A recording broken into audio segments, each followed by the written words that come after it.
ప్రపంచంలో సుమారు 200 దేశాలు ఉన్నాయి. ఈ 200 దేశాల్లో మీరు ఏ దేశానికి వెళ్ళినా, అంటే విదేశాలకు వెళ్ళాలంటే ఖచ్చితంగా విమానంలోనే వెళ్ళాలి కదా. మీరు ఏ దేశానికి వెళ్ళినా విమానాశ్రయంలో మీరు ల్యాండ్ అయ్యారనుకోండి, అది చైనా కావచ్చు, కొరియా కావచ్చు, ఆస్ట్రేలియా కావచ్చు, ఆసియా ఖండంలో ఉన్నటువంటి ఏ దేశమైనా కావచ్చు, యూరోప్ కావచ్చు, లేదా ఆఫ్రికా ఖండం కావచ్చు, సౌత్ అమెరికా కావచ్చు, నార్త్ అమెరికా కావచ్చు, ఇంచుమించు 200 దేశాలు ఉన్నాయి ఈ భూమి మీద. క్రిస్మస్ సందర్భంలో మీరు ఏ దేశపు ఏ విమానాశ్రయంలో మీరు ల్యాండ్ అయినా అక్కడ క్రిస్మస్ వాతావరణం కనిపిస్తుంది. Christmas tree, Christmas stars, lighting. Shopping మాల్స్కి వెళ్ళినా సరే ఆ షాపింగ్ మాల్ అంతా కూడా క్రిస్మస్ వాతావరణంతోనే డెకరేట్ చేయబడుతుంది. ఎందుకని భూమి మీద ఉన్నటువంటి సుమారు 200 దేశాల్లో ఉన్న ప్రజలు క్రిస్మస్ సెలబ్రేట్ చేసుకుంటున్నారు? కారణం తెలుసా?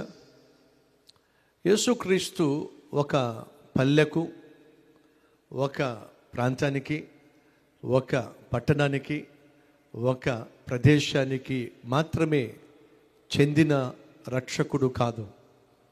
ఆయన ప్రపంచాన్ని రక్షించటానికి ఈ భూలోకంలో ఉదయించిన రక్షకుడు. కాబట్టి ప్రపంచం అంతా కూడా యేసుక్రీస్తు యొక్క జన్మను సెలబ్రేట్ చేస్తూ ఉన్నారు.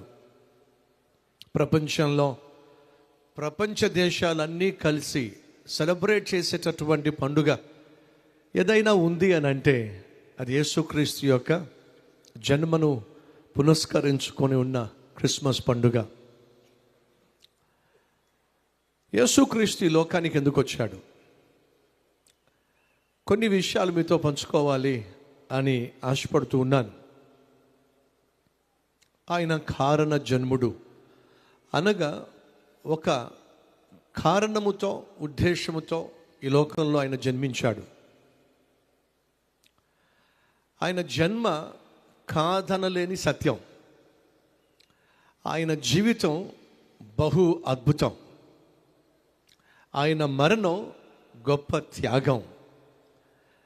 మరణాన్ని గెలిచి తిరిగి లేచినది ఎవ్వరూ కాదనలేని మహా గొప్ప సత్యం.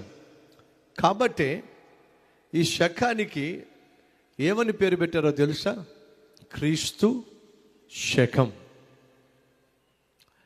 ప్రపంచంలో ఏ దేశం వాళ్ళు క్యాలెండర్ వాడినా వాళ్ళు ఖచ్చితంగా ఏ సాంఘిక పుస్తకంలో, సాంఘిక శాస్త్రంలో ఏ చరిత్ర రాసినా క్రీస్తు శకం, క్రీస్తు శకం, క్రీస్తు శకం అని ఖచ్చితంగా రాస్తారు. ఎందుకంటే క్రీస్తుతోనే ఈ శకము ప్రారంభించబడింది.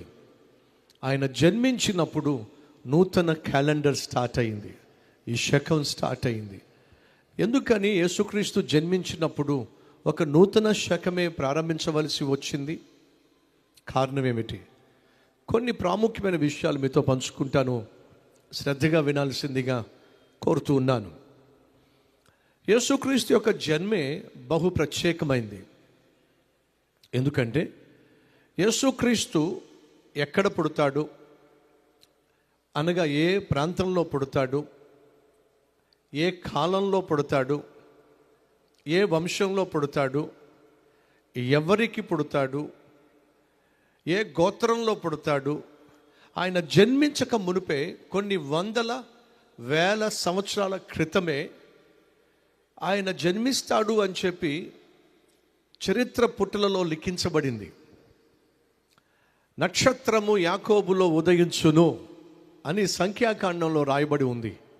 సంఖ్యాకాండము రాసిన కాలాన్ని జాగ్రత్తగా పరిశీలన చేస్తే అది యాకోబును గూర్చినటువంటి ప్రవచనం.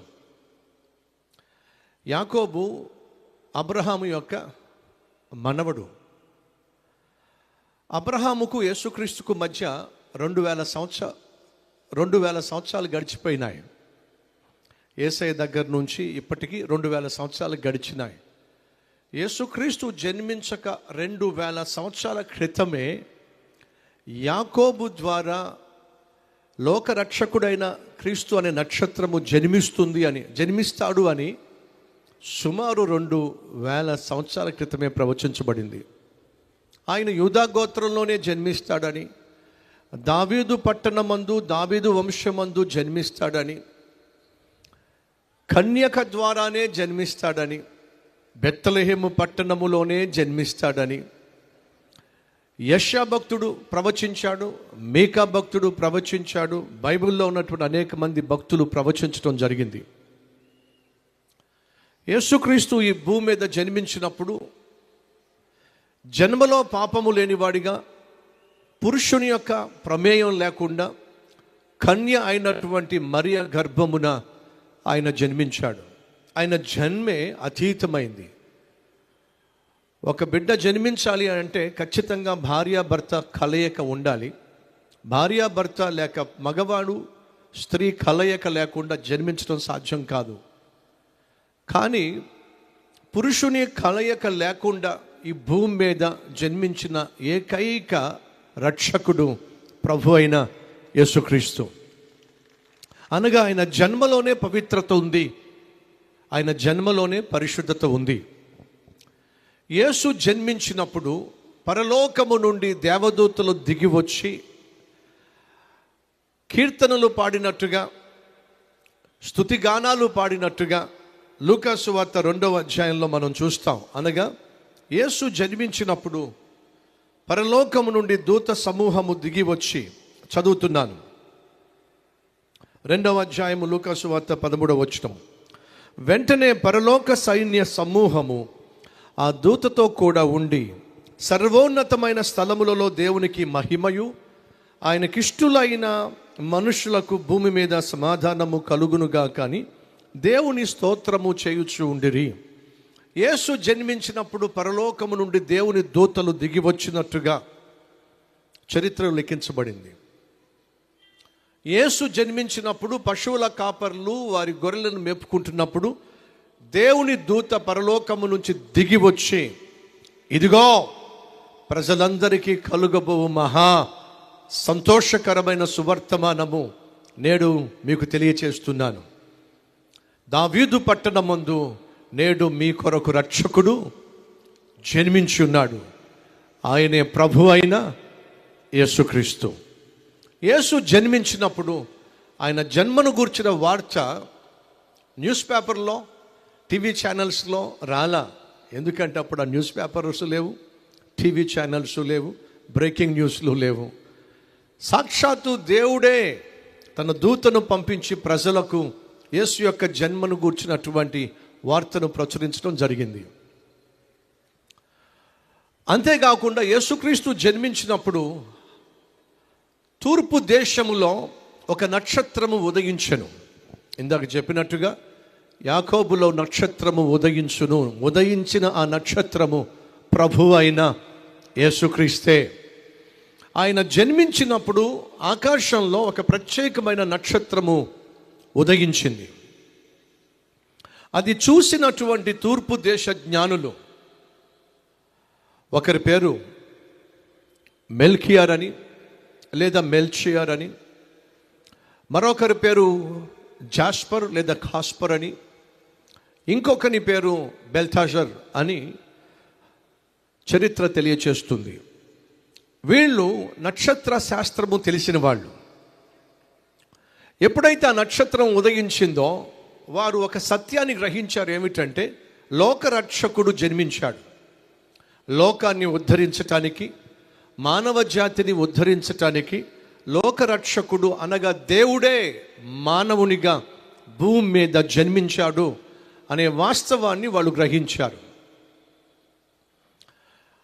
మెల్షియర్ అనేటటువంటి వ్యక్తి పర్షియా దేశం నుంచి అనగా ఇరాన్ దేశం నుండి, జాస్పర్ లేదా కాస్పర్ అనే వ్యక్తి భారతదేశము నుండి, బెల్తాషర్ అనేటటువంటి వ్యక్తి అరేబియా దేశము నుండి, ఈ ముగ్గురు జ్ఞానులు కూడా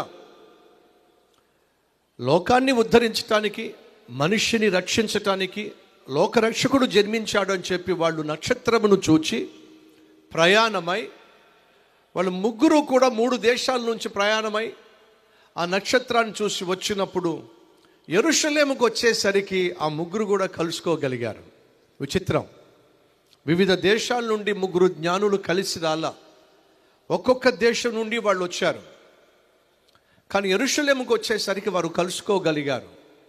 యేసుక్రీస్తు బాలునిగా చిన్న పసికందుగా ఉన్నప్పుడు వారు యేసుక్రీస్తు ఎదుట ఒకరేమో బంగారము, ఒకరేమో సాంబ్రాణి, ఒకరేమో బోలము, ఈ 3 బహుమానాలు తీసుకొచ్చి యేసుక్రీస్తు ఎదుట పెట్టి ఆయనను పూజించినట్టుగా బైబిల్లో లిఖించబడింది. ఇది కూడా ఒక అద్భుతం. యేసు జన్మించినప్పుడు వివిధ దేశాల నుంచి జ్ఞానులు వచ్చి ఆయనను పూజించారు. ఇందాక చెప్పినట్టుగా కారణం ఏమిటయా అంటే, యేసుక్రీస్తు ఒక పల్లెకు, ప్రాంతానికి, పట్టణానికి, ప్రదేశానికి చెందినవాడు కాదు, ప్రపంచాన్ని రక్షించటానికి వచ్చినవాడు. కాబట్టే ప్రపంచ నలుమూలల నుండి జ్ఞానులు వచ్చి యేసుక్రీస్తును ఆరాధించినట్టుగా మనం చూస్తాం. ఈ సందర్భంలో ఒక విషయం, యేసుక్రీస్తు తెల్లవాళ్ళ దేవుడు కదా, మనం ఎందుకు ఆరాధించాలి అనే ప్రశ్న కొన్నిసార్లు కొంతమంది వేస్తూ ఉంటారు. నేను వాస్తవంగా ఒక క్రైస్తవ కుటుంబంలో, మా తాతయ్యలు, మా నాన్నగారు ఎవరు కూడా క్రైస్తవులు కాదు. నేను క్రైస్తవేతరులోనే పుట్టినవాడిని. మా నాన్నగారు గుంటూరు జిల్లాకు చెందినవారు. సో నేను ఎప్పుడైతే సత్యాన్ని గ్రహించానో, సువార్తను అంగీకరించానో, ఒక వాస్తవం తెలుసుకున్నా. అదేమిటయ్యా అంటే, ఇందాక చెప్పా కదా అండి, యేసుక్రీస్తు తెల్లవాళ్ళ దేవుడు కదా, మనం ఎందుకు ఆరాధించాలి అనే ప్రశ్న వేస్తున్నప్పుడు ఒక వాస్తవం చెప్తా. యేసుక్రీస్తు తెల్లవాళ్ళ దేవుడు, మనం ఎందుకు ఆరాధించాలి అని అనేటటువంటి సహోదరులకు ఒక వాస్తవం తెలియదు. ఏమిటంటే, యేసుక్రీస్తు అమెరికాలో పుట్ల, యేసుక్రీస్తు యూరప్ ఖండంలో పుట్ల, సౌత్ అమెరికాలో పుట్ల, ఆస్ట్రేలియాలో పుట్ల, ఆఫ్రికాలోనూ పుట్ల. నువ్వు నేను జన్మించింది ఆసియా ఖండంలో. యేసుక్రీస్తు కూడా జన్మించింది, మనం జన్మించిన మన ఆసియా ఖండంలోనే ఆయన జన్మించాడు. బెత్లెహేములో జన్మించాడు. అది ఇశ్రాయేల్ దేశంలో ఉన్నటువంటి ఒక చిన్న గ్రామం. ఇశ్రాయేల్ దేశము ఆసియా ఖండంలోనే ఉంది. అనగా యేసుక్రీస్తు ఆసియా ఖండంలోనే జన్మించాడు. తెల్లోళ్ళ దేవుడు, ఆళ్ళ దేవుడు, ఇళ్ళ దేవుడు అని చెప్పి తెలియక కొంతమంది అనుకుంటూ ఉంటారు. ఆ మాటకు వస్తే, ఇందాక చెప్పినట్టుగా ఆయన ప్రపంచాన్ని ఉద్ధరించడానికి లోకానికి వచ్చాడు. కాబట్టి అందరూ, మీరు ప్రపంచంలో ఏ దేశానికి వెళ్ళినా ఆ దేశంలో యేసుక్రీస్తును ఆరాధించే, సేవించే, పూజించే లక్షల మందిని, కోట్ల మందిని మనం చూస్తాం. యేసు ఈ లోకానికి ఎందుకు వచ్చాడు? రావాల్సిన అవసరత ఏమిటి? ఒకరోజు ఒక మంత్రి రాజు దగ్గర యేసయ్యను గురించి మాట్లాడుతూ, సర్వాన్ని సృష్టించినటువంటి దేవుడు మనిషి నష్టపోతున్నప్పుడు చేసిన పాపిష్టి పనులను బట్టి అశాంతి, అసమాధానాన్ని కొంతెచ్చుకొని కుటుంబ వ్యవస్థను కూల్చేసుకొని మానవ మనుగడికి, మానవ జాతికే మస్టుగా మనిషి తయారవుతున్నప్పుడు దేవుడు ఈ భూమి మీదకు యేసుక్రీస్తుగా దిగొచ్చాడు. నశించిపోతున్న మానవ జాతిని, మానవాళిని రక్షించటానికి. ఇది వాస్తవము రాజా అని అంటూ ఉంటే రాజుకు ఎందుకో కొంచెం చిరాకు అనిపించింది. నీకేదో ఒక సత్యం తెలిసిందని, నువ్వేదో ఒక విశ్వాసం కలిగి ఉన్నావని, నువ్వెందుకు అస్తమాను యేసుక్రీస్తు గురించి మాట్లాడుతున్నావు? ఒకవేళ నిజంగా యేసుక్రీస్తు దేవుడై ఉన్నట్లయితే ఏ ఒక దూతనో లేకపోతే ఒక దేవతనో ఈ లోకానికి పంపించి లోకాన్ని రక్షించచ్చుగా. ఆయనే ఎందుకు ఈ భూమి మీదకి రావాలి? ఒకవేళ నేను కానీ ఎవరినైనా రక్షించాలనుకుంటే సైన్యాధిపతిని పంపిస్తాను, సైన్యాన్ని పంపిస్తాను. నేనే ఎందుకు దిగెళ్తాను? నువ్వు చెప్పేటటువంటి లాజిక్ నాకు నచ్చట్లేదు, చెప్పొద్దు అని చెప్పి అన్నాడు. మంత్రి గారు నోరు మూసుకున్నారు. ఒకరోజు మంత్రి గారు, అలాగే రాజుగారు, అలాగే సైన్యాధిపతి వీళ్ళందరూ కలిసి విహారయాత్రకు ఒక సరస్సులో వెళుతున్నారు. అలా వెళుతున్న సమయంలో రాజుగారు విహారయాత్రలో ఉన్నప్పుడు అనుకోకుండా గట్టు మీదకు చూస్తూ ఉన్నాడు. ఎందుకంటే ఆయన ప్యాలెస్ ఆ సరస్సు గట్టు మీద నిర్మించబడి ఉంది. తన ప్యాలెస్ వైపు చూస్తూ ఉన్నప్పుడు తన కుమారుడు ఆ గట్టు దగ్గర ఆడుకుంటూ కనిపించాడు. నా కుమారుడు చక్కగా గట్టు దగ్గర ఆడుకుంటున్నాడు అని అనుకుంటున్న సమయంలో సడన్గా ఆ గట్టు నుంచి కుమారుడు జారి సరస్సులో పడ్డాడు. ఎప్పుడైతే తన కుమారుడు సరస్సులో పడ్డాడో రాజు ఏం చేశాడో తెలుసా అండి? అమాంతంగా నీళ్ళలో గురికేశాడు. ఈదుకుంటూ ఈదుకుంటూ ఈదుకుంటూ వెళ్ళి మునిగిపోతున్న తన కుమారుణ్ణి వెంటనే తన చేతిలోకి తీసుకున్నాడు. అతన్ని రక్షించుకున్నాడు. గట్టుకు తీసుకెళ్ళి తన కొడుకుని హత్తుకొని బ్రతికించుకోగలిగా అని చెప్పి తాను ఎంతో సంతోషించాడు. అప్పుడు పక్కనే ఉన్న మంత్రి ఒక ప్రశ్న వేశాడు. రాజా, ఏమనుకోకపోతే ఒక ప్రశ్న వేస్తాను, దయచేసి కోప్పడకండి. నా కొడుకు నేను కాపాడుకున్నానయ్యా, నా కొడుకు నాకు దక్కాడయ్యా, ఆ సంతోషం నాకు చాలా సంతోషంగా ఉంది అనుకుంటున్న సమయంలో, రాజా మీ అబ్బాయి నీళ్ళలో పడ్డాడు కదా, అది మీరు చూశారు, సైన్యాధిపతి చూశాడు, సైన్యము చూసింది, నేను చూశాను. మాలో ఏ ఒక్కడికైనా నువ్వు చెబితే నువ్వు ఉరికేసేవాళ్ళం, వెళ్ళి నీ కొడుకుని రక్షించేవాళ్ళం. మరి ఎందుకని మాకు ఆజ్ఞాపించకుండా నువ్వు ఉరికేశావు? ఎందుకని ఆజ్ఞాపించకుండా నువ్వు దూకేసి నీళ్ళల్లో మా అందరికంటే ముందుగా వెళ్ళి నీ కొడుకుని రక్షించే ప్రయత్నం చేశావు? ఎందుకు చేసావు అలాగా? రాజు ఏమన్నాడు తెలుసా అండి? ఎంతైనా తండ్రి ప్రేమ కదయ్యా, మీరు ఉరికేదాకా నేను ఉండలేకపోయాను, అందుకే అమాంతంగా ఉరికేశాను, నా కొడుకుని రక్షించుకోగలిగాను అంటున్నప్పుడు మంత్రి గారు చెప్పారు, అదే తండ్రి ప్రేమ. దేవతనో దూతనో పంపించలేకపోయింది రాజా, అందుకే యేసుక్రీస్తే నశించిపోతున్న మనిషిని రక్షించటానికి అమాంతంగా ఈ లోకానికి ఉరుక్కుంటూ రావాల్సి వచ్చింది రాజా. కాబట్టే ఆయన లోకరక్షకుడిగా ప్రపంచమంతా కూడా ఆయనను సేవిస్తున్నారు రాజా, ఇది వాస్తవం. అప్పుడు రాజు అన్నమాట ఏమిటంటే, నా కొడుకు నా అంతటా నేను రక్షించేంత వరకు నువ్వు చెప్పిన సత్యం నాకు అర్థం కాలేదయ్యా.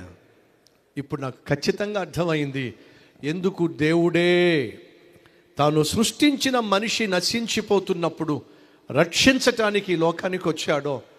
ఖచ్చితంగా ఇప్పుడు నాకు అర్థమవుతుంది. సహోదరి సహోదరులు, మొదటిగా యేసుక్రీస్తు ఎందుకు ఈ లోకానికి వచ్చాడో తెలియచేయాలనే ఉద్దేశంతోనే ఈ ఉపమానాన్ని మీకు అందించాను. ఉపమాన రీతిగా మీకు ఈ సత్యాన్ని తెలియచేశాను. యేసుక్రీస్తు ఈ లోకంలో ఉన్నప్పుడే ప్రతి ఒక్కరికి అర్థమయ్యేలాగా బోధించేవాడు. అలా బోధించేటటువంటి యేసయ్య పద్ధతి ఏమిటంటే, ఆయన ఉపమాన రీతిగా బోధించను అని బైబిల్లో ఉంది. అనగా ఉపమానము లేక ఆయన ఏదియూ బోధించలేదు. ఈరోజు ఈ ఉపమానాన్ని మీకు తెలియచేసినప్పుడు సత్యాన్ని మీరు గ్రహించగలిగారు. అదే సమయంలో యేసు ఈ లోకానికి వచ్చిన తరువాత ఈ లోకంలో ఉన్నటువంటి అనేక మంది ప్రజలను గమనించాడు. ఒక్కొక్కరిది ఒక్కొక్క సమస్య, ఒక్కొక్కరిది ఒక్కొక్క వ్యవస్థ, విశ్వాసం. 2-3 జీవితాలను మీ ముందు తీసుకొస్తాను.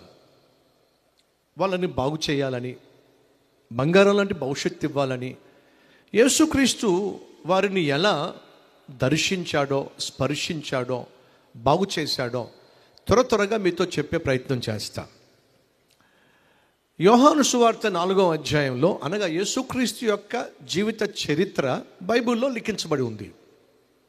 ఆ లిఖించబడిన దానిలో యోహాను అనే భక్తుడు యేసుక్రీస్తు ఈ భూమి మీద ఉన్నప్పుడు ఏమేమి చేశాడో, ఎలాంటి జీవితం జీవించాడో కల్లారా చూశాడు. కాబట్టి తను చూసిన చరిత్రను రాశాడు. కాబట్టి యోహాను చూసి రాసిన చరిత్ర యోహాను సువార్త. ఆయన అనగా యోహాను ఒక సత్యాన్ని చూశాడు. ఏమిటది? ఒకరోజు యేసుక్రీస్తు సమరయ అనే ప్రాంతానికి వెళ్ళాడు. పరలోకాన్ని విడిచిపెట్టి ఈ భూమి మీదకు యేసు వచ్చాడు కదా. ఎందుకు వచ్చాడో త్వరగా మీతో పంచుకుంటా.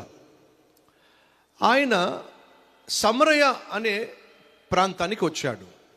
సమరయులు అనగా సంకరి జాతి ప్రజలు, అక్రమ సంబంధంతో పుట్టిన వాళ్ళు, అక్రమ జీవితాన్ని అలవరుచుకున్న వాళ్ళు, వెలివేయబడిన వాళ్ళు, యూదులతో సాంగత్యము చేయకూడని వాళ్ళు. సరే, యూదుడైనటువంటి యేసు సంకరి జాతి ప్రజలుగా అక్రమ సంతానంగా భావించబడినటువంటి ఈ సమరయులతో యేసుక్రీస్తు కలవకూడదు, ఎందుకంటే ఆయన యూదుడు కాబట్టి.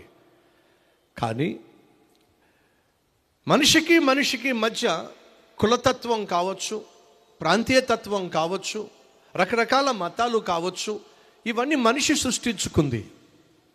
కానీ మనిషిని సృష్టించిన దేవునికి మాత్రం కులం లేదు, మతం లేదు, ప్రాంతీయతత్వం లేదు. అందరూ దేవుని బిడ్డలే. ఆ ఒక్కటే ఆయన కలిగి ఉన్నటువంటి బంధం, మనిషితో పెనవేసుకున్నటువంటి సంబంధం. కాబట్టి యేసుక్రీస్తు సమరయ పట్టణానికి వెళ్ళినప్పుడు, లేక ప్రాంతానికి వెళ్ళినప్పుడు ఒక బావి దగ్గర కూర్చున్నాడు. మధ్యాహ్నం వేళ సాధారణంగా బావి దగ్గరకు ఆడవాళ్ళు ప్రొద్దుటే వెళ్తారు. నీళ్లు కావాలి, ఇంటిలో ఏ పని చేసుకోవాలన్నా నీళ్లు కావాలి. కాబట్టి సాధారణంగా స్త్రీలందరూ కూడా బావి దగ్గరికి ఎర్లీ మార్నింగే వెళ్ళిపోతారు. కానీ ఈ స్త్రీ ఉంది చూశారు, ఈమె డిఫరెంట్ క్యారెక్టర్. ఆ డిఫరెంట్ క్యారెక్టర్ అని ఎందుకన్నాను కాసేపట్లో చెప్తా. కానీ మధ్యాహ్నం వచ్చింది ఆమె. అందరూ ఆడవాళ్ళు వచ్చి నీళ్లు చేదుకునే సమయంలో ఆమె రాలా, ఎవ్వరూ లేని సమయంలోనే వచ్చింది.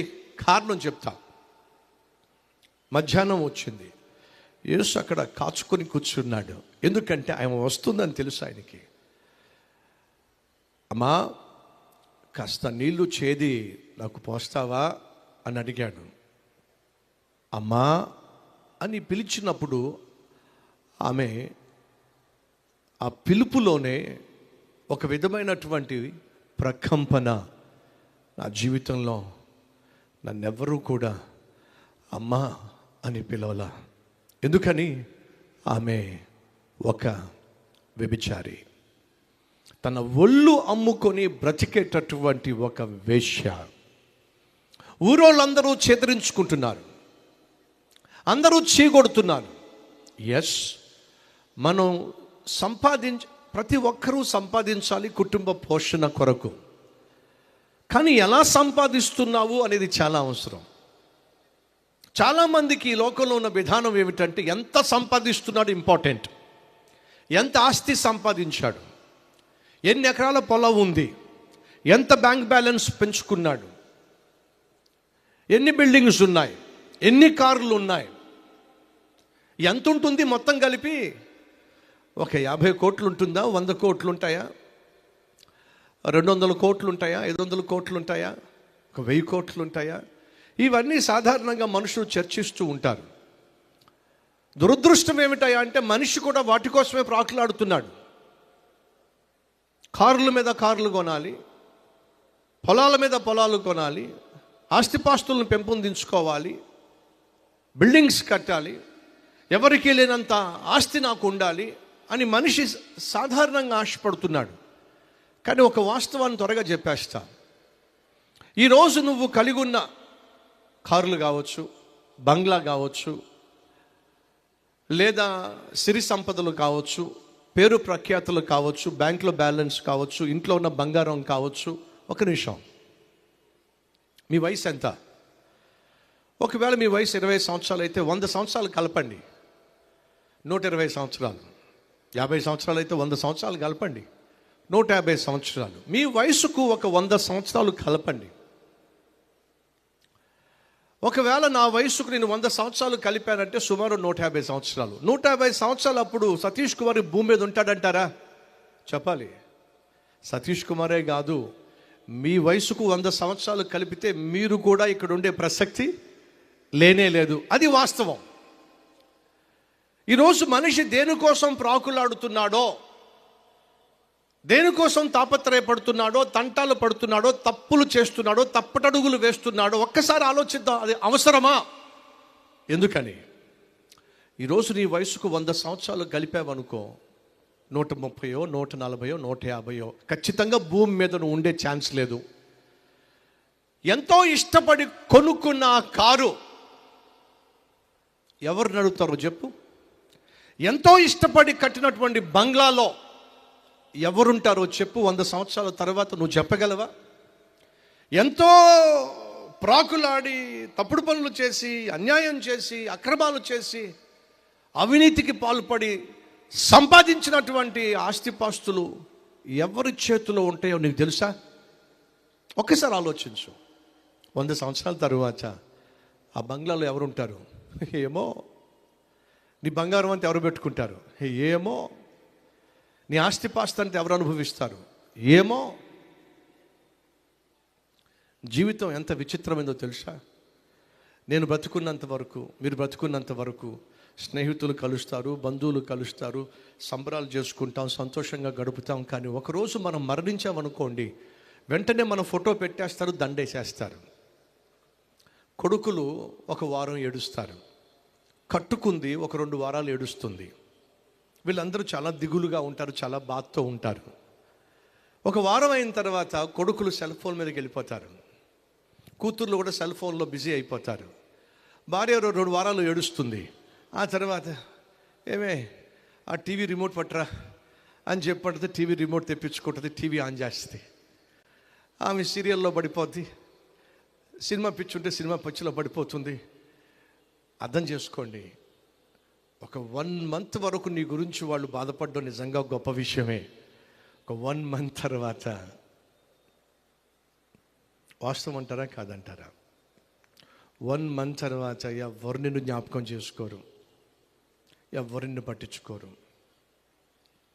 కొడుకుకు ఫోన్ చేసి, కూతురుకు ఫోన్ చేసి, ఒరే నాన్న చచ్చిపోయిన రోజు ఎప్పుడురా?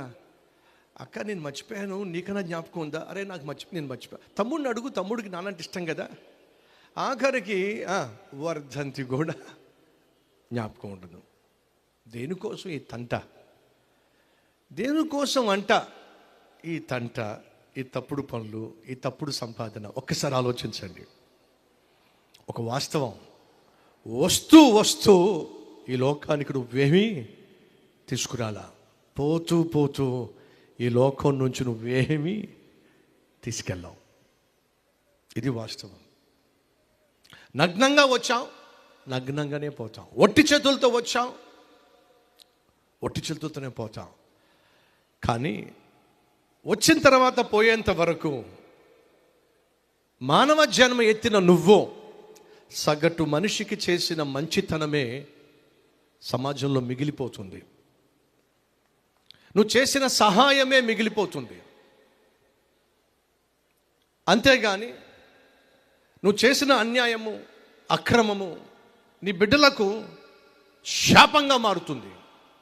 బైబిల్ అదే సెలవిస్తుంది. అన్యాయం చేసి, అక్రమం చేసి ఒకవేళ నీ బిడ్డలను చదివించినా, లేదా వారికి ఆస్తిపాస్తులు రాసిచ్చినా వాళ్ళు సుఖంగా ఉండలేరండి, వాళ్ళు సౌఖ్యంగా ఉండలేరండి, వాళ్ళు సంతోషంగా ఉండలేరండి. అక్రమముగా వచ్చింది అక్రమముగానే పోతుంది. ఇది వాస్తవం. అక్కడ ఒక స్త్రీ వచ్చింది, ఆమె జీవిత విధానం ఏమిటంటే సంపాదించాలి. ఎలా సంపాదిస్తుందయా అంటే వ్యభిచారము చేసి సంపాదిస్తుంది. అదే చెప్తున్నా, అందరం బ్రతకాలి. బ్రతకడానికి ఎంతో కొంత బ్రతుకు తెరువు కావాలి, సంపాదించాలి. ఈ లోకం ఏమంటుందంటే ఎంత సంపాదించావో చెప్పు అంటుందే తప్ప ఎలా సంపాదించావో చెప్పు అని అడగడే. కానీ దేవుడు ఏమంటున్నాడు అంటే నువ్వు ఎంత సంపాదించావో నాకు అవసరంలా, ఎలా సంపాదిస్తున్నావో చెప్పు. అది ప్రాముఖ్యం. ఈమె సంపాదన ఒళ్ళు అమ్మి సంపాదిస్తుంది. కానీ దేవుడు అందరినీ ప్రేమించాడు. ఇక్కడ కూర్చున్న ప్రతి ఒక్కరిని దేవుడు ప్రేమిస్తున్నాడు. బైబిల్ సెలవిస్తుంది, దేవుడు ప్రేమ స్వరూపి. గాడ్ ఈజ్ లవ్ అని అంటాం. దేవుడు ప్రేమ స్వరూపి. ఇంట్లో 3 పిల్లలు ఉన్నారనుకోండి, అడుగుతున్నా, ఓ డాక్టర్ అయ్యాడు, ఒకడేమో కలెక్టర్ అయ్యాడు, ఒకడేమో 10th క్లాస్ ఫెయిల్ అయిపోయాడు, ఇంకొకడేమో ఎంఎన్సీ కంపెనీలో జాబ్ చేసుకుంటున్నాడు. ఇప్పుడు నా ప్రశ్న, తండ్రి ఈ 4 ఎవరి మీద ఎక్కువ ఆలోచన పెట్టుకుంటాడు, ఎవరి మీద ఎక్కువ మనసు పెట్టుకుంటాడు, ఎవరి గురించి ఎక్కువ ఆలోచిస్తాడో మీరు చెప్పగలరా? ఏమండి? 10th క్లాస్ ఫెయిల్ అయినోడి మీద, తన పేరును తన గౌరవాన్ని నిలబెట్టినటువంటి డాక్టర్ కాదా, కలెక్టర్ కాదా, ఎంఎన్సీ కంపెనీలో పనిచేస్తున్నవాడు కాదా? తండ్రి మనసు అంతా ఎక్కడో తెలుసా అండి? మా చిన్నోడు మా చిన్నోడు ముగ్గురు సెటిల్ అయ్యారు, కానీ మా చిన్నోడు మా చిన్నోడు మా చిన్నోడు పాడైపోయిన, చదువు సంజలు లేకుండా పాడైపోయిన వాడి మీదే తండ్రి మనసంతా ఉంటుంది. ఈరోజు ఇక్కడ కూర్చున్న వాళ్ళు ఎవరైనా ఉన్నారా? బ్రదర్, నేను పాడైపోయాను, చదువు సంధ్యలు నాకు అబ్బలేదు, అమ్మ నాన్న మాట నేను వినలేదు, చదువుకోవాల్సిన సమయంలో చదువుకోకుండా అల్లరి చిల్లరగా నేను జీవించాను, అమ్మ నాన్న కష్టపడి రెక్కలు ముక్కలు చేసుకొని నా ఫీజులు కట్టినప్పటికీ కూడా ప్రేమ దోమ అని చెప్పి అనవసరంగా అబ్బాయి కూడా పడ్డాను, అనవసరంగా ఈ అమ్మాయి కూడా పడ్డాను, చదువుకోవాల్సిన సమయంలో చదువుకోకుండా పిచ్చి వేషాలు వేసి ఈరోజు ఉద్యోగం లేక అల్లాడిపోతున్నాను, చదువుకోవాల్సిన సమయంలో చదువుకోక ఈరోజు సరిగా పని చేయడానికి కూడా నాకు జాబ్ లేక భార్యను పోషించుకోలేకపోతున్నాను, బిడ్డలను పోషించుకోలేకపోతున్నాను, పైపెచ్చు చదువుకుంటున్న రోజుల్లోనే నాకు సిగరెట్లు అలవాటు అయిపోయినాయి, స్నేహితులతో పాటు తిరగడం అలవాటు అయిపోయింది, అంతేకాకుండా డ్రగ్స్ అలవాటు అయిపోయినాయి, ఇష్టానుసారంగా జీవించడానికి అలవాటు పడిపోయాను. ఆ అలవాటుల వల్ల ఈరోజు నాకు కుటుంబంలో శాంతి లేకుండా పోయింది. కట్టుకున్న భార్యకు కనీసం కడుపు నిండా భోజనం పెట్టలేని, బిడ్డలను చదివించుకోలేని దౌర్భాగ్య స్థితికి నేను వచ్చేసాను. కట్టుకున్న నా భార్య నన్ను చూసి ఛీ అంటుంది, నా కన్న బిడ్డలే నన్ను చూసి పుట్టక నీలాంటి అడుగు పుట్టాము, కనీసం చదివించడం కూడా చేత కావట్లేదని చెప్పేసి వాళ్ళు చిరాకు పడుతున్నారు. ఏమిటి నా బ్రతుకు ఇలా తగలడింది?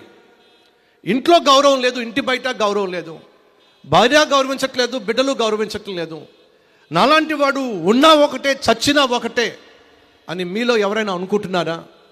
అయితే మీకు ఒక శుభవార్త చెప్పాలనుకుంటున్నాను. ఏమిటంటే, నీ భార్య నిన్ను ప్రేమించకపోయినా, భర్త నిన్ను ప్రేమించకపోయినా, బిడ్డలు నిన్ను ప్రేమించకపోయినా, నిన్ను ప్రేమించే దేవుడు ఉన్నాడు. ఆయనే ప్రభు అయిన యేసుక్రీస్తు. ఎందుకు నిన్ను ప్రేమిస్తున్నాడయ్యా అంటే చెప్పా కదండి, అందరూ సెటిల్ అయ్యారు, అందరూ బాగున్నారు, కానీ నువ్వు ఒక్కడివే చెడిపోయావు, నువ్వు ఒక్కడివే పాడైపోయావు. అలా పాడైపోయిన, పతనమైపోయిన నిన్ను బాగు చేయడానికే యేసుక్రీస్తు పరలోకము నుండి ఈ భూమి మీదకు వచ్చాడు. ఇది సువార్త, ఇది శుభవార్త. నశించిపోతున్న వానికి రక్షణ వార్త. ఊర్లో వాళ్ళందరూ కూడా ఛీ అన్నారు, ఆమెను ఛీ కొట్టారు, అసహించుకున్నారు. ఇంట్లోంచి బయటకు వస్తే పైనుంచి కింద దాకా చూస్తున్నారు. పాపిష్టి పనులు చేసి కుటుంబాలు కూల్చేస్తుంది, వేశ్య ముద్ర వేసేశారు. కాబట్టే అందరితో పాటు పొద్దుటే లేచి నీళ్లు పట్టడానికి వెళ్ళడానికి సాహసం చేయలేకపోయింది. కారణం ఏమిటంటే ఆమె వెలివేయబడింది. వెలివేయబడిన, ప్రేమకు నోచుకోలేని, గౌరవ మర్యాదలు పొందుకోలేనటువంటి ఆ వ్యభిచార స్త్రీ మధ్యాహ్నం నీళ్లు కోసం వచ్చింది. ఆ నీళ్లు ఎవరి కోసం వచ్చిందో తెలుసా? ఇంట్లో మరొకడు ఉన్నాడు. ఇంట్లో ఎవరున్నారు? మరొకడు వచ్చి ఉన్నాడు. వాడికి నీళ్లు కావాల్సి వచ్చినాయి. వాడికి నీళ్లు కోసం వచ్చింది. యేసుక్రీస్తు అక్కడికి వచ్చాడు. అమ్మ, నువ్వు నీళ్లు కోసం వచ్చావు, దాహం తీర్చుకోవాలని ఆశపడుతున్నావు, కానీ నేను ఇచ్చే నీళ్లు నువ్వు తాగితే ఎప్పటికీ కూడా ఈ దాహం నీకు ఉండదు. అయ్యా, ఆ నీళ్ళు ఏమిటి? నిత్య జీవము అనేటటువంటి నీళ్ళమ్మా. ఆ నీళ్లు నేను పొందుకోవాలంటే ఏం చేయాలి? ముందు ఒక పని చేయి తల్లి, నీ ఇంటికి వెళ్ళి నీ భర్తను తీసుకురా అన్నాడు. వెంటనే ఆమె గుండెలో రాయబడింది, నాకు భర్త లేడు అంది. అప్పుడు యేసు అన్నాడు, నీకు భర్త లేడు అన్నది నిజమే, కానీ నీ ఇంటిలో పరాయి పురుషుడు ఉన్నాడు. అది యేసుక్రీస్తుకి ఎలా తెలిసింది? తన ఇంటిలో ఎవడో ఒకడు ఉన్నాడు, అక్రమ సంబంధం పెట్టుకుంది. యేసయ్యకి ఎలా తెలిసింది? అయ్యా అమ్మ, భూమి మీద ప్రతి మనిషి చేసే ప్రతి పాపము చూసే దేవుడు ఒకడు ఉన్నాడు. ఆయన కళ్ళకు నువ్వు చేసే ప్రతి తప్పు తెలుసు. కొంతమంది భర్తలు అనుకుంటారు భార్యకు ఏ తప్పు ఏమీ తెలియదని. కొంతమంది భార్యలు అనుకుంటారు, నేను చేసేది ఏది కూడా నా భర్తకు తెలియదని. మాయ చేసేస్తూ ఉంటారు. ఆ భర్తకు తాగుడు అలవాటు, భార్యకు తెలియకుండా తాగేవాడు. కానీ ఇంటికి వస్తే స్మెల్ వస్తుంది కదండి, దొరికిపోయేవాడు. భార్య ఏమో గద్దించేది. తాగొస్తే ఎలా మీరు ఆరోగ్యం పాడు చేసుకుంటున్నారు, డబ్బు పాడు చేసుకుంటున్నారు, ఎందుకు తాగొస్తారు ఇట్లాగా అని చెప్పి క్లాస్ పీకేది. కాబట్టి అతను ఏం చేసేవాడంటే భార్య పడుకున్న తర్వాత వచ్చేవాడు. ఒకరోజు బార్లో గొడవైంది. ఎవడో ముక్కు చితక్కొట్టేశాడు. ఇంటికి ఆలస్యంగా వచ్చాడు. మెడికల్ షాప్ నుంచి వస్తూ ముఖం అంతా చితికిపోయింది కదా, ముఖానికి ప్లాస్టర్ వేసుకుందామని చెప్పి వస్తా బ్యాండేడ్లు తెచ్చుకున్నాడు. అద్దంలో చూసుకున్నాడు, ఎక్కడెక్కడ దెబ్బలు తినాయో బ్యాండేడ్ వేసుకున్నాడు. ఏమీ ఎరగకుండా పడుకున్నాడు. పొద్దున్నే భార్య లేచింది, భర్తను కూడా లేపింది. ఏమండి, రాత్రి మీరు బాగా తాగొచ్చారు కదూ అని అడిగింది. భర్త అంటున్నాడు, అబ్బే లేదే, నీ మీద ఒట్టో, నేను తాగలా. మరి మీరు నిజంగా తాగి రాకపోతే అద్దం మీద ఎందుకండి మీరు ప్లాస్టర్లు అందించారు అంది. మీకేమైనా అర్థమైందా? మీరు తాగి రాకపోతే మిర్రర్ మీద, అద్దం మీద బ్యాండేడ్లన్నీ ఎందుకు అంటించారు మీరు అడిగింది. అప్పుడు వీడికి బలు వెలిగింది. వీడు అద్దంలో చూసుకుంటున్నప్పుడు తాగిన మైకంలో వీడి ముఖానికి ప్లాస్టర్లు వేసుకోపోయి అద్దంలో కనిపించే అద్దంలో ముఖానికి ప్లాస్టర్లు వేసాడు. తెరా చూస్తే వీడికి ప్లాస్టర్లు వేసుకోవాలా, అద్దంలో ప్లాస్టర్లు వేసి వచ్చాడు. నువ్వు ఎంత తెలివిగా భార్యను మోసం చేయాలనుకున్నా, తెలివిగా భర్తను మోసం చేయాలనుకున్నా, ప్రియ సహోదరి సహోదరుడా, ఏదో ఒకరోజు దొరుకుతా. కొంతమంది దొరకరు. ఎప్పుడు చెప్తూ ఉంటాను నేను, ఈ భూమి మీద 2 రకాల ప్రజలు ఉన్నారు. ఒకరు తప్పు చేస్తూ దొరికిన వాళ్ళు, మరొకరేమో తప్పు చేస్తూ దొరకని వాళ్ళు. దొరకని వాళ్ళు కొందరైతే, దొరికిన వాళ్ళు కొందరు. ఇది సాధారణం, సహజం. ఓ ప్రశ్న వేస్తా, మీలో ఎప్పుడైనా దొంగతనం చేశారా? భలేవాళ్ళు బ్రదర్, మేము ఎలా కనిపిస్తున్నాం? మీకు దొంగతనం చేసేలా కనిపిస్తున్నామా? లేదండి, చిన్నప్పటి నుంచి ఇప్పటిదాకా స్కూల్లో అయితే మేము పెన్సిల్ దొంగతనం చేసేవాళ్ళం, ఎరేజర్స్ దొంగతనం చేసేవాళ్ళం, పుస్తకాలు దొంగతనం చేసేవాళ్ళం, పేపర్లు చింపేసేవాళ్ళం, నాన్న పాకెట్లో కొట్టేసేవాళ్ళం, అమ్మ పర్సులో కొట్టేసేవాళ్ళం. అడుగుతున్నా, చిన్నప్పటి నుంచి ఇప్పటి వరకు ఏదో ఒక చిన్న చితగా దొంగతనం చేశారా, చేయలేదా? ఏమండి, చేశారా చేయలేదా? చేసామన్న వాళ్ళు ఒకసారి చేయి చూపిస్తారా? ఏదో టైంలో ఏదో ఒక చిన్న చితగా దొంగతనం చేసామన్న వాళ్ళు చేయి చూపిస్తారా? రైట్, ఆల్మోస్ట్ అందరూ చేయి చూపించారు. ఇంకొక ప్రశ్న వేస్తాను. ఆల్మోస్ట్ అందరూ చేయి చూపించారు కదా, మీరు దొంగతనం చేస్తూ ఎప్పుడైనా దొరికారా?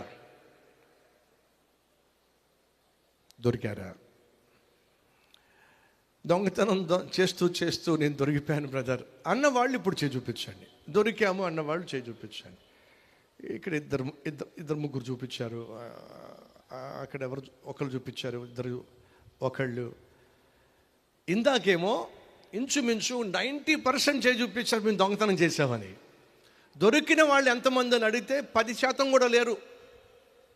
అంటే 80% మంది ప్రొఫెషనల్స్. వీళ్ళు ఎవరు? వీళ్ళు ప్రొఫెషనల్స్. ఎందుకని మేము దొంగతనం చేసిన ఎవరికి దొరికే ప్రసక్తి లేదు. అదే చెప్పా, మనలో 2 తెగలు, ఒకటి దొరికిన తెగ, 2 దొరకని తెగ.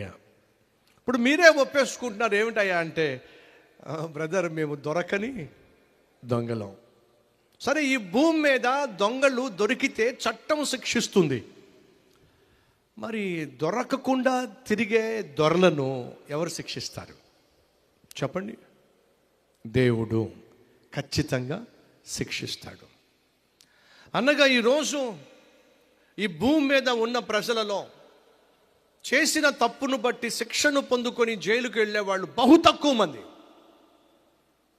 తప్పు చేస్తున్నా, అన్యాయం చేస్తున్నా, అవినీతికి పాల్పడుతున్నా, అక్రమానికి తెగిస్తున్నా, అధర్మాన్ని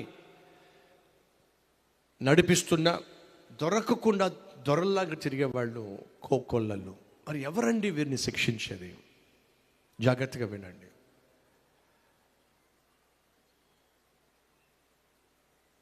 ఒక దొంగ, ఇద్దరు దొంగలు చెరసాలకు, క్షమించండి, ఒక ఇంట్లో జొరబడ్డారు. ఉన్న బంగారం తీసుకున్నారు, బయటకు వచ్చేశారు. ఈ లోపల ఎవడో చూశాడు, దొంగ దొంగ దొంగ అని అరిచాడు. ఇప్పుడు ఆ దొంగలు ఇద్దరు పరిగెడుతున్నారు. ఒకడేమో లావు ఉన్నాడు, ఒకడేమో సన్నగా ఉన్నాడు. సన్నగా ఉన్నవాడేమో చలాకీగా పరిగెట్టి పోలీసు వాళ్ళని అటు తిప్పుతున్నాడు. రెండో వాడేమో కొంచెం లావుగా ఉండి పరిగెట్టలేక ముందుకు పడిపోయాడు. వెంటనే దొరికిపోయాడు. రెండో వాడు దొరకలేదండి. ఆ పోలీసు వాళ్లకు 30 తిప్పలు పెట్టాడు, 3 చెరువులు నీళ్లు తాగించాడు, ఉరికించాడు. ఇప్పుడు నా ప్రశ్న, వీళ్ళిద్దరు దొంగల్ని పోలీస్ స్టేషన్ తీసుకెళ్లారండి, కానీ ఎవరికి ఎక్కువ దరువు ఏంటో చెప్పండి. ముందుగా దొరికిన వాడికి వెంటనే ఎక్కువ దెబ్బలు ఉంటాయా? దొరకకుండా తప్పించుకుని చివరికి దొరికాడు చూసారా, వాడికి ఎక్కువ దెబ్బలు ఉంటాయా? మీరు చెప్పాలి. మాట్లాడరేంటి? దొరకకుండా తిరిగిన వాడికే కదా చివరిలో బాగా దెబ్బలు ఉండేది. ఇప్పుడు ఏం చేద్దామంటాం చెప్పండి. మనం ఎంత త్వరగా దేవుడికి దొరికిపోతే అంత క్షేమం. ఎంత త్వరగా మనం దేవుని దగ్గరకు వచ్చి చేసినవన్నీ పిచ్చి పనులు, పనికిమాలిన పనులు, భగవంతుడా మమ్మల్ని క్షమించు అని అంటే శిక్ష నుంచి తప్పించుకుంటాం. అలా కాకుండా మనం తప్పుడు పనులు చేస్తూనే, ఇష్టానుసారంగా జీవిస్తూనే, అక్రమ సంబంధాలు పెట్టుకుంటూనే, తాగుతూ తందనలాడుతూ భార్య బిడ్డలను ఏడిపించేస్తూ ఉంటే ఖచ్చితంగా మన శిక్ష రోజు రోజుకు పెరుగుతుంది. బైబిల్ సెలవిస్తుంది, నీతిమంతుడు లేడు, ఒక్కడు కూడా లేడు.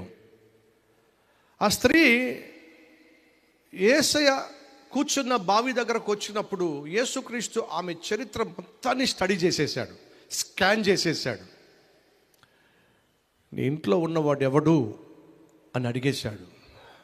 గుండెలో రాయబడింది, నా ఇంట్లో ఉన్నవాడి సంగతి ఈయనకి ఎలా తెలిసింది? ఆయనకు సమస్తము తెలుసు.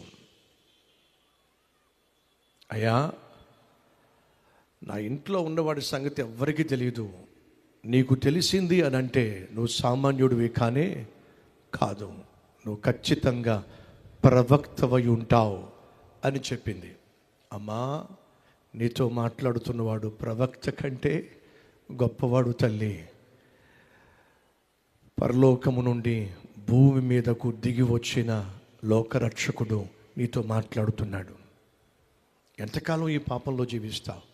ఎంతకాలం ఈ అక్రమ జీవితం జీవిస్తావు? విడిచిపెట్టేసేయమ్మా. యేసుక్రీస్తు ఆమెతో మాట్లాడి ఆమె కలిగి ఉన్న పాపిష్టి స్థితిలో నుండి ఆమెను విడిపించాడు. ఎప్పుడైతే తన పాపమంతా బయటపెట్టి తన జీవితంలో ఉన్నటువంటి పాపం పట్ల కోరికను యేసు తొలగించాడో, ఆమె ఆ కుండ విడిచిపెట్టి గ్రామంలోకి వెళ్ళి చెప్తుంది ఏంటో తెలుసా? నా బ్రతుకంతా బయట పెట్టేశాడు, ఎంత పాపిష్టి దాన్నో బయట పెట్టాడు, కానీ అలాంటి పాపిష్టి దాన్ని ఆయన బాగు చేశాడు, మార్చివేశాడు. మీరు కూడా వచ్చి ఒక్కసారి ఆయన్ని కలుసుకోండి. నా జీవితంలో నేను చేసిన పాపిష్టి పనులు బయట పెట్టి నన్ను క్షమించి నాకు నూతన జీవితాన్ని ప్రసాదించిన లోకరక్షకుడిని నేను చూశాను, రండి అని చెప్పి గ్రామస్తులందరినీ కూడా యేసయ్య దగ్గరకు తీసుకొచ్చింది. మళ్ళా చెప్తా, యేసుక్రీస్తు ఈ లోకానికి వచ్చింది మతాలు మార్చడానికి కాదు.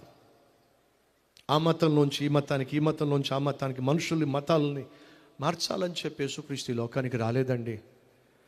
యేసుక్రీస్తు అసలు మతం గురించి మాట్లాడలేదండి, మత బోధ చేయలేదండి, మత ప్రస్తావనే ఆయన సందేశాల్లో లేదండి. ఆయన ఏ మతాన్ని ప్రోత్సహించలేదండి, ఏ మతాన్ని బోధించలేదండి. ఈ లోకానికి యేసుక్రీస్తు వచ్చిన ఒకే ఒక్క కారణం ఏమిటంటే పాపిష్టి మనిషిని పరిశుద్ధునిగా తీర్చిదిద్దటానికే యేసు ఈ లోకానికి వచ్చాడండి. కాబట్టి ఎవరైనా ఒకవేళ బలవంతంగా మత మార్పిళ్ళు చేస్తున్నట్లయితే అది నా యేసుక్రీస్తు అంగీకరించడు. ఇక్కడ చాలామంది పాస్టర్స్ ఉన్నారు కదా, కొన్ని వందల మంది పాస్టర్స్ ఉన్నారు కదా. మిమ్మల్ని ఒక ప్రశ్న వేస్తున్నా, మీలో ఎవరికైనా యేసుక్రీస్తు చెప్పాడా బలవంతంగా మత మార్పిళ్ళు చేయమని? చెప్పాడా? చెప్పలేదు అన్నవారు గట్టిగా చెప్తారా? మీలో ఎవరైనా బలవంతంగా మత మార్పులు చేస్తున్నారా? చెయ్యాల్సిన అవసరం లేదు. మన ప్రభువే చెప్పలేదు. ఎవరిని కూడా బలవంతంగా మతంలోకి లాగండి. బట్టలు ఇచ్చో, బిస్కెట్లు ఇచ్చో, మందులు ఇచ్చో, అన్నం పెట్టో, బియ్యం ఇచ్చో వేరే మతంలో ఉన్నవారిని మన మతంలోకి లాగేసుకోండి అని ఎప్పుడు యేసుక్రీస్తు ఎవ్వరికీ చెప్పలేదండి. అదే సమయంలో మళ్ళా చెప్తున్నా, మన దేశంలో ఉన్నటువంటి ప్రజలు బహు గొప్పవాళ్ళండి. మన దేశంలో ఉన్న సాంప్రదాయం చాలా గొప్పది. మన సంస్కృతి, మన కుటుంబ వ్యవస్థ, మన దేశంలో ఉన్నటువంటి ప్రజల యొక్క విశ్వాసం, వేల సంవత్సరాలుగా వారి విశ్వాసంలో వాళ్ళు వేళ్ళూనిపోయారండి. అలా వేర్లూనిపోయినటువంటి మన భారతదేశ ప్రజలను ఒక బ్లాంకెట్తోనో, ఒక బిస్కెట్తోనో, ఒక వారం మందులతోనో, లేకపోతే ఒక బస్తా బియ్యంతోనో మతంలోకి మార్చేసుకోవడం సాధ్యమంటారా? సాధ్యమంటారండి? అంత బలహీనలు అంటారా మన భారతదేశ ప్రజలు? కానే కాదండి. ఒకవేళ ఎవరైనా బలవంతంగా బియ్యం ఇచ్చేసో, మందులు ఇచ్చేసో, బట్టలు ఇచ్చేసో వారి మతంలోకి ఆకర్షించేసుకుంటున్నారు అని చెప్పి అంటున్నట్లయితే, అసలు మన భారతదేశ ప్రజలందరూ కలిసినట్లయితే మనమే ప్రతి ఊర్లో ఉన్న పేదవాడికి ప్రతిరోజు ఉచితంగా భోజనం పెట్టచ్చు. భారతదేశ ప్రజలందరూ చెయ్యి కలిపినట్లయితే పేద ప్రజలకు, కష్టాల్లో ఉన్న ప్రజలకు ఉచితంగా మందులు ఇవ్వచ్చు. ఒక్కొక్క గ్రామానికి హాస్పిటలే కట్టచ్చు. అలా ఒక్కొక్క గ్రామానికి హాస్పిటల్ కట్టేసినట్లయితే పేదవాళ్లకు ఉచితంగా బట్టలు, ఉచితంగా ఆహారము, ఉచితంగా వైద్యము మనం అందరం కలిసి చేసినట్లయితే, ఈ బలవంతంగా మత మార్పిళ్ళు చేస్తున్నారు చూసారా, అడ్రస్ లేకుండా పోతారు వాళ్ళు. ఒప్పుకుంటారు? ఒప్పుకోరా? ఇంకెలా బలవంతంగా మత మార్పిళ్ళు చేయగలరండి? బియ్యం ఇచ్చి, ఆ బియ్యం మీద మనమే ఇచ్చేసామనుకోండి, ఆ వైద్యం మీద మనమే చేయించామనుకోండి, ఆ చదువు మీద మనమే చెప్పించామనుకోండి, ఎవరికి అవకాశం ఇవ్వం మనం. ఇది వాస్తవం. కాబట్టి మన దేశ ప్రజలను ఒక బ్లాంకెట్ ఇచ్చేసో, లేకపోతే బియ్యం ఇచ్చేసో, బత్తాయికాయలు ఇచ్చేసో మత మార్పిళ్ళు చేయటం సాధ్యం కాదండి. మన భారతదేశ ప్రజలు చాలా చాలా చాలా బలమైనటువంటి వాళ్ళు. అంత బలహీనులు కానే కాదు. ఒక భారతీయుడిగా చెప్తున్నా, గర్విస్తూ చెప్తున్నా, మన భారతదేశ ప్రజలు బిస్కెట్లకో, బ్లాంకెట్లకో, బియ్యానికో వారి విశ్వాసాన్ని వదులుకొని మరొక విశ్వాసానికి వచ్చేవారు కానే కాదు. నమ్మిన వాళ్ళు గట్టిగా చప్పట్లు కొట్టండి. ఇది వాస్తవం అండి, ఇది సత్యం అండి. యేసుక్రీస్తు లోకానికి వచ్చింది మత మార్పిళ్ళు చేయడానికి కాదు. పాపము చేత, దురలవాటుల చేత, అక్రమము చేత, అన్యాయం చేత మనశ్శాంతిని కోల్పోయి, శాంతి సమాధానం కోల్పోయి, సంతోషం కోల్పోయి, కుటుంబం ఉన్నప్పటికీ కుటుంబంలో ప్రేమ అనురాగం కోల్పోయి, భార్యాభర్తలకు మధ్య సఖ్యత లేక, కన్న తల్లిదండ్రులకు బిడ్డలకు మధ్య ఐక్యత లేక అడుగంటిపోతున్న మానవ వ్యవస్థను బాగు చేయడానికి యేసుక్రీస్తు ఈ లోకానికి వచ్చాడు. దొరికిన వాళ్ళు అయితే కొందరైతే, దొరకకుండా తిరిగేవాళ్ళు ఎందరో.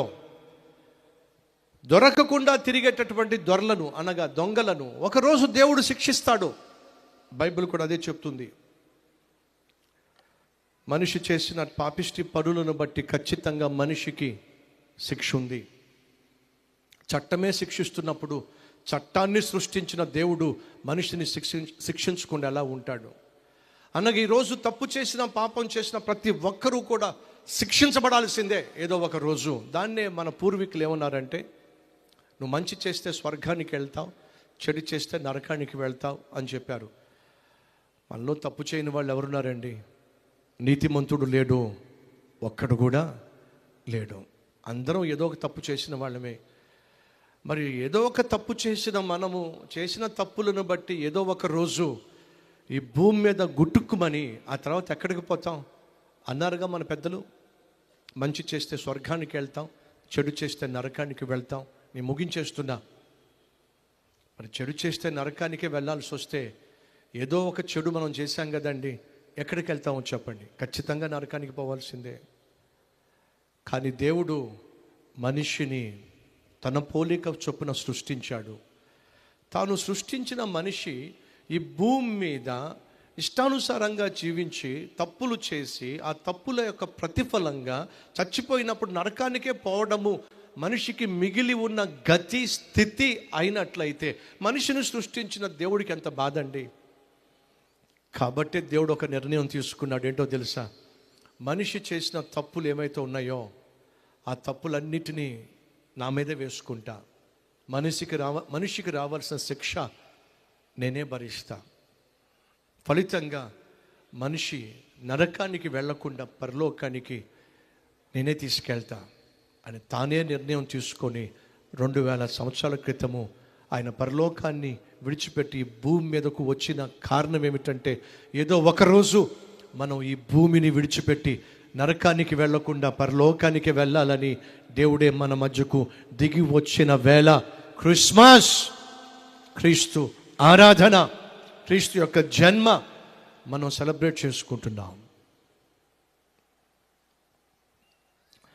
ఆ తండ్రికి కొడుకు అంటే చాలా ఇష్టం. కొడుకేమో తండ్రి ప్రేమిస్తున్నాడు కదా అని చెప్పి ఇష్టానుసారంగా జీవిస్తూ తను రెక్లెస్గా కేర్లెస్గా జీవించేవాడు. తండ్రి చాలాసార్లు చెప్పాడు, రే అలా జీవించొద్దురా, మంచిది కాదురా, క్షేమం కాదురా, నా మాట వినరా. ఎంత చెప్పినా వినేవాడు కాదు. ఆఖరికి జరిగింది ఏంటో తెలుసా? ఆ కొడుకు ఎందుకు ధైర్యం అంటే, తండ్రి ఎవరో కాదు, జడ్జి గారు, ఆ పట్టణంలో ఉన్న కోర్టులో జడ్జి గారు. మా నాన్న జడ్జి గారు కాబట్టి ఎవడు నన్ను ఏం చేయలేడు అనుకుంటూ ఇష్టానుసారంగా జీవించేవాడు. ఒకరోజు ర్యాష్గా బైక్ తోలుతూ యాక్సిడెంట్ చేశాడు. ఎప్పుడైతే యాక్సిడెంట్ చేశాడో పోలీసులకు పట్టుకున్నారు. యాక్సిడెంట్ అయినటువంటి వ్యక్తి ఎవరైతే ఉన్నారో కాళ్ళు విరిగిపోయినాయి, చేతులు విరిగిపోయినాయి, హాస్పిటల్ అడ్మిట్ చేశారు. చాలా ఖర్చు అయింది. ఇతన్నేమో కోర్టుకు తీసుకొచ్చారు. తీరా చూస్తే అక్కడ ఎవరున్నారు? జడ్జి గారు వాళ్ళ నాన్నగారే. వీడికి ధైర్యం, మా నాన్నే జడ్జి కాబట్టి, నేనంటే చాలా ఇష్టం కాబట్టి నన్ను శిక్షించే ప్రసక్తి లేదు అనుకున్నాడు. వాదోపవాదాలు విన్న తర్వాత ఆ జడ్జి గారు తీర్పు ఇచ్చేశారండి. ఏంటో తెలుసా?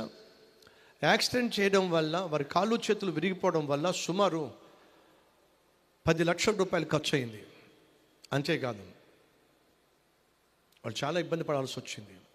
కాబట్టి శిక్ష విధిస్తున్న ఈ కుర్రవాడు యాక్సిడెంట్ చేసినందుకు 10 లక్షల రూపాయలు జరిమానా విధిస్తున్న, కట్టలేని పక్షంలో 10 నెలల పాటు జైలు శిక్ష వేస్తున్నా చెప్పేశాడు. ఈ కుర్రవాడు అనుకున్నాడు, మా నాన్న జడ్జి గారు కాబట్టి నన్ను రక్షిస్తాడు అనుకున్నాడు. తీరా చూస్తే శిక్ష విధించాడు. నాన్న నాన్నేనండి, జడ్జి గారు జడ్జి గారేనండి. కొడుకు కుప్పగూలిపోయాడు. 10 నెలలు జైలు శిక్ష ఎలా భరించగలను? లేదా 10 లక్షల రూపాయలు ఎక్కడి నుంచి తీసుకురాగలను? మా నాన్న నన్ను రక్షిస్తాడు అనుకుంటే నన్ను శిక్ష విధించాడు ఏమిటని చెప్పి కుప్పగూలిపోయాడు. ఆ జడ్జి గారు కూర్చున్న ఆ సీట్లోంచి నెమ్మదిగా కిందకి దిగొచ్చారు. కబురు పెట్టి 10 లక్షల రూపాయలు తెప్పించారు. పడి ఉన్న కొడుకును లేపాడు. నాయనా లేరా అని చెప్పి నాన్నగారిలా 10 లక్షల రూపాయలు కోర్టుకు చెల్లించాడు. కొడుకునేమో శిక్ష నుండి తప్పించాడు. 2000 సంవత్సరాల క్రితం యేసుక్రీస్తు ఎగ్జాక్ట్గా ఇదే చేశాడు. మనిషి చేసిన పాపిష్టి పనుల వల్ల మనిషికి రాబోతున్న శిక్ష మనిషి భరించలేడని చెప్పి ఆయన శిక్ష విధించాడు. ఆ శిక్ష మనిషి భరించలేడని చెప్పి ఆయనే భూమి మీదకు వచ్చి తన మీదే శిక్ష వేసుకున్నాడు. మనిషి చేతులతో చేసిన తప్పులను బట్టి తన చేతులను మేకులకు అప్పగించాడు. తప్పుడు తిరుగుళ్ళు తిరిగిన మనిషి యొక్క కాళ్లకు రావాల్సిన శిక్ష తన కాళ్లకు వేసుకున్నాడు. మేకులతో తాను బంధించబడ్డాడు. మనిషి శరీరంతో చేసిన వ్యభిచారాన్ని బట్టి మనిషికి శిక్ష రావాలి, తన శరీరాన్నే శిక్షకు అప్పగించుకున్నాడు. అపవిత్రమైన తలంపులను బట్టి మనిషి యొక్క శిరస్సు శిక్షించబడాలి, యేసుక్రీస్తు యొక్క శిరస్సును శిక్షకు అప్పగించాడు. మనిషి యొక్క మోహపు చూపులను బట్టి మొహం మీద ఉమ్మి వేయించుకోవాలి, యేసుక్రీస్తే ఆ ఉమ్మి వేయించుకున్నాడు. మనిషి చేసిన తప్పుల వల్ల రావాల్సిన మరణ శిక్ష మనిషికి రాకుండా తన మీదే వేసుకున్నాడు. కాబట్టి యేసుక్రీస్తు ఆ రోజు సిలువలో మరణించాడు. తప్పు చేసింది మనిషి, కానీ ఆ శిక్ష భరించింది మనిషిని సృష్టించిన సృష్టికర్త. ఈ లోకానికి యేసుక్రీస్తు వచ్చిన కారణం తెలుసా? పాపిని శిక్షించడానికి కాదు, పాపిని క్షమించడానికి.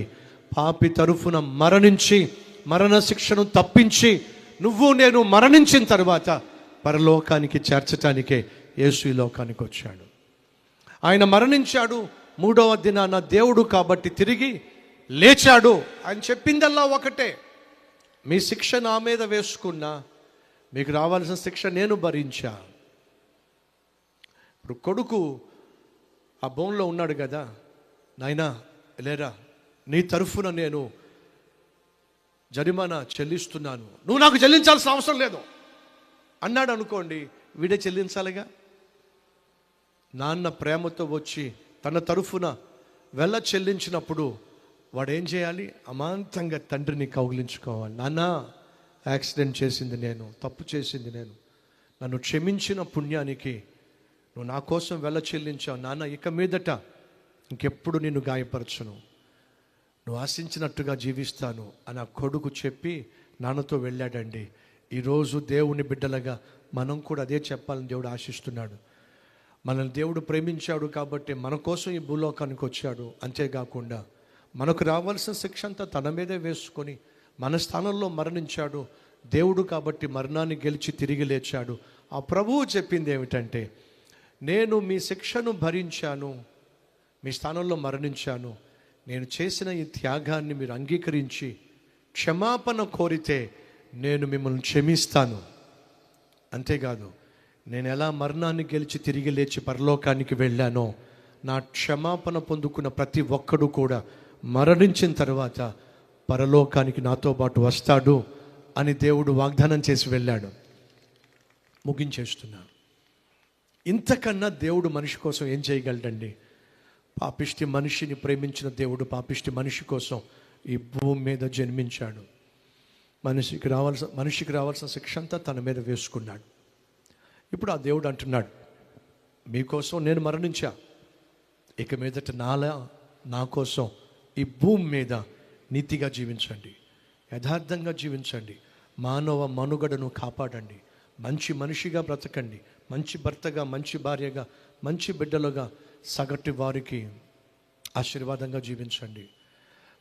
నన్ను విశ్వసించడం ద్వారా మీరు మరణించిన తర్వాత నేను పరలోకానికి మిమ్మల్ని స్వీకరిస్తాను. ఈరోజు ఈ సత్యం విన్న తర్వాత, ఈ వాస్తవాన్ని విన్న తర్వాత మనలో ఎవరైనా ఉన్నారా? ఇప్పటి వరకు నేను నా ఇష్టానుసారంగా జీవించా, బాధ్యత లేని భర్తగా, బాధ్యత లేని భార్యగా, బాధ్యత లేని బిడ్డలుగా, సొసైటీకి చీడపురుగుగా, కుటుంబానికి నష్టధారిగా జీవించాను, కానీ ఇక్కడి నుంచి ఒక మంచి వ్యక్తిగా నేను జీవించాలని ఆశపడుతున్నా అన్నవాళ్ళు ఉన్నట్లయితే నాతో పాటు కలిసి ప్రార్థన చేస్తారా? ముగిస్తున్నా. ప్రార్థన చేద్దాం. ప్రతి ఒక్కరు కళ్ళు మూసుకోండి. ప్రియ సహోదరి, సహోదరుడా, నిన్ను సృష్టించిన దేవుడు నువ్వు చేస్తున్న ప్రతి తప్పు చూశాడు. రోజు రోజుకు నువ్వు చెడిపోవడం చూశాడు, పాడైపోవడం చూశాడు, నీ అక్రమ జీవితాన్ని చూశాడు, అక్రమ సంపాదనను చూశాడు, అవినీతిని చూశాడు, అపవిత్రతను చూశాడు. అయినా నిన్ను ఎంతో ప్రేమించాడు. ఇందాక చెప్పాగా, 4 కొడుకుల్లో 3 బాగుండి ఒకడు పాడైపోతే తండ్రి మనసంతా పాడైపోయిన వాడి మీదే కదా, పాడైపోయిన నీ మీదే నా యేసయ్య మనసుంది. ఆ యేసయ్య నీకోసమే వచ్చాడు. చెడిపోతున్నావని, పాడైపోతున్నావని, శాంతి సమాధానం లేక, సంతోషం లేక, సుఖం లేక, సౌఖ్యం లేక, సంఘానికి నువ్వు చీడ పురుగుగా తయారవుతున్నావని నిన్ను బాగు చేయాలని యేసుక్రీస్తు లోకానికి వచ్చాడు. అయ్యా, అమ్మా, బాగు చేయడానికి యేసయ్య వస్తే బాగుపడితే బాగుంటుంది. నువ్వు బాగుపడాలంటే ఏం చేయాలి? ఇప్పటి వరకు నువ్వు చేసిన తప్పులను బట్టి క్షమించగలిగిన దేవునికి ఒక్క మాట చెప్పు. ప్రభా, నా ఇష్టానుసారంగా జీవించానయ్యా, నా భార్యను బాధ పెట్టా, నా భర్తను బాధ పెట్టా, నా బిడ్డలను బాధ పెట్టా, అమ్మ నాన్నను బాధ పెట్టా, తోబుట్టువులను బాధ పెట్టా, ఎంతోమందిని మోసం చేశా, అన్యాయం చేశా, చెడు అలవాట్ల చేత నా శరీరాన్ని పాడు చేసుకున్నా, నన్ను క్షమించేసయ్యా అని నువ్వు అడిగితే చాలు, ఇప్పుడే క్షమించేస్తాడు. ఆయనకున్న గొప్పతనం ఏంటో తెలుసా? క్షమాపణ కోరిన వారిని క్షమించటమే కాకుండా మళ్ళా ఆ పాపిష్టి అలవాటుల జోలికి వెళ్లకుండా నీకు పరిశుద్ధమైన జీవితాన్ని ఇస్తాడు. పరిశుద్ధంగా జీవించే శక్తిని ఇస్తాడు. ఆ శక్తి నాకు కావాలి, ఆ క్షమాపణ నాకు కావాలి. మరణించిన తర్వాత పరలోకంలో నేను కళ్ళు తెరవాలి, ఆ భాగ్యం నాకు కావాలి అన్న వాళ్ళు ఎవరైనా ఉన్నట్లయితే మీ హస్తాన్ని ప్రభు చూపిస్తారా? ఈరోజే నిన్ను సృష్టించిన సృష్టికర్త అయిన దేవుడు నువ్వు చేసిన తప్పులు క్షమించి మన్నించి నీకు నూతన జీవితాన్ని ఇచ్చి ఒక అద్భుతమైన వ్యక్తిగా నిన్ను తీర్చి కన్ను మూసిన తర్వాత పరలోకానికి చేర్చటానికి ఆయన సిద్ధంగా ఉన్నాడు. బాగుపడ్డానికి నువ్వు సిద్ధంగా ఉన్నావా? అవునన్న వారు మీ హస్తాన్ని ప్రభువుకు చూపించండి. మహాపరిశుద్ధుడు అయిన ప్రేమ కలిగిన తండ్రి, ఎందరైతే ఈ సమయంలో తమ తప్పులు ఒప్పుకొని వాటిని విడిచిపెట్టి ఒక మంచి జీవితాన్ని ప్రారంభించాలని, ఎందుకని మనిషిని నువ్వు సృష్టించావో ఆ మానవ మనుగడ కోసం మంచి మనస్సు కలిగి ప్రతి ఒక్కరూ ఈ భూమి మీద జీవించులాగున సహాయం చేయండి. ఎవరెవరైతే ప్రభువా నన్ను క్షమించు, నా మనస్సును మార్చు, మంచి జీవితం ప్రసాదించు, ఒక మంచి మనిషిగా నన్ను మార్చు అని ప్రాధేయపడుతున్నారు, వారందరినీ దర్శించమని, ప్రతి విధమైన దురలవాటు నుండి విడిపించమని, దుష్టత్వాన్ని దుర్నీతిని తొలగించమని, సగటు మనిషిని మనిషిగా చూసే మనసు దయచేసి చేయగలిగిన సహాయము మంచి పని చేసే మనసునివ్వమని, మరణించిన పిదప నీ రాజ్యంలోనికి ప్రతి ఒక్కరిని చేర్చుకోమని, మా మధ్యన ఆయన ఎంతో ఓపికగా ఇప్పటి వరకు చాలా చక్కగా వాక్యం విన్న ప్రతి ఒక్కరిని బట్టి ప్రాముఖ్యంగా డాక్టర్ చెదలవాడ అరవింద్ గారు ఎంతో శ్రద్ధగా నాయన మాతో పాటు కూర్చొని నీ సందేశం విని మా అందరి సంతోషంలో వారు పాల్పంచుకోవాలని విచ్చేసిన విధానాన్ని బట్టి, వారికి నీ సందేశం పట్ల ఉన్న శ్రద్ధను బట్టి నిన్ను మహిమపరుస్తూ వారిని, వారి కుటుంబాన్ని, వారు చేయాలనుకుంటున్న ప్రజాసేవను అద్భుతంగా చేసే అవకాశం దయచేయమని యేసు నామం పేరట వేడుకుంటున్నాం తండ్రి, ఆమెన్. ఈ సందేశం ద్వారా దేవుడు మాతో మాట్లాడాడు అన్న వారు గట్టిగా చప్పట్లు కొట్టి దేవుని మహిమపరుస్తారు.